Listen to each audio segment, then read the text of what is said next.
Act ಕೆಳಗಡೆಗೆ ಮತ್ತು ಸಂಬಂಧಪಟ್ಟಂಥ ಇಂಡಿಯನ್ ಪೀನಲ್ ಕೋಡ್ ಕೆಳಗಡೆಗೆ ಇರುವಂಥ ಅಪರಾಧಗಳಿಗೆ ಸಂಬಂಧಪಟ್ಟಂತೆ ಅವ್ರು ತಕರಾರು ಆ್ಯಕ್ಷನ್ ತೆಗೆದುಕೊಳ್ಬೇಕು ಅನ್ನೋದು ಒಂದು ಕಾನೂನು matter something which is the case ಅದು representation of peoples act section 123, 125 ಮತ್ತು ಪ್ರಿಂಟಿಂಗ್ ಕಾರ್ಯಕ್ಕೆ ಸಂಬಂಧಪಟ್ಟ ವಿಷಯಗಳು ಕೂಡ 127 ಅಡಿಯಲ್ಲಿ 127A ಅಡಿಯಲ್ಲಿ ಮಾಡಲಾಗಿದೆ.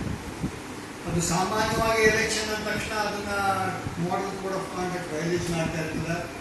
ಅದನ್ನ ಯಾವ ಮಟ್ಟಕ್ಕೆ ಅನ್ನುವಂಥದ್ದು ತುಂಬ ಮುಖ್ಯ ಆಗ್ತದೆ. ಹಣ ಸಾಮಾನ್ಯವಾಗಿ ಸಿಗ್ತಿರ್ತದೆ, ಸಾಕಷ್ಟು ಕಡೆಗೆ ಹಣ ಸಿಗ್ತಿರ್ತದೆ, ಅದಕ್ಕೆ ಸಂಬಂಧಪಟ್ಟ ಕ್ರಮ ತೆಗೆದುಕೊಳ್ಳಬೇಕು ಅವಶ್ಯಕತೆ ಇರುತ್ತೆ.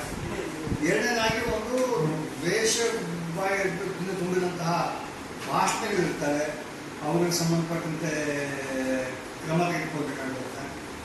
ನಂತರ ಅದರಲ್ಲಿ ಯಾವುದೋ ಒಂದು ರೀತಿ ವಿಧ್ವಂಸಕಾರಿಯಾಗಿರುವಂಥ ಪ್ರಚೋದನೆ ಮಾಡುವಂತಹ ಸ್ಟೇಟ್ಮೆಂಟ್ಗಳಿರ್ತವೆ. ಸೊ ಎಲ್ಲವೂ ಕೂಡ ಇದು model code of conduct build ಮಾಡಿದ್ರೆ ಇದಕ್ಕೆ ಸಂಬಂಧಪಟ್ಟಂತೆ ಎಲೆಕ್ಷನ್ ಕಮಿಷನ್ ಆಫ್ ಇಂಡಿಯಾ ಒಂದು ಕ್ರಮ ತೆಗೆದುಕೊಳ್ಬೇಕಾದ ಅವಶ್ಯಕತೆ ಇದೆ. ಇವತ್ತಿನ ದಿನಗಳಲ್ಲಿ ಇದೊಂದು ಚಿಕ್ಕ ಒಂದು ಕವನ ಇದೆ, ನಾನು ಹೇಳಲಿಕ್ಕೆ ಇಷ್ಟಪಡ್ತೀನಿ.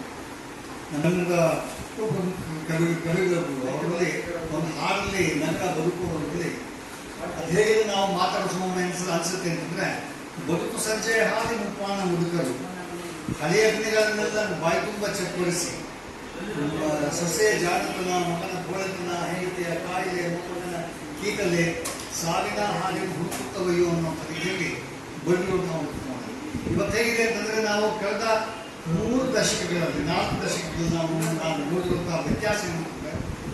ಇವತ್ತು ಒಂದು ಎಲೆಕ್ಷನ್ ಕಮಿಷನ್ ಅನ್ನುವಂಥದ್ದು ತನ್ನ ಒಂದು ಕ್ಷಮತೆಯನ್ನು ಕಳೆದುಕೊಂಡಿರುವಂಥದ್ದು ನಮಗೆ ನಿತ್ಯ ಕಾಣ್ತಾ ಇದೆ. It has lost its ability to function or take action in respect to the kind of violations that happen.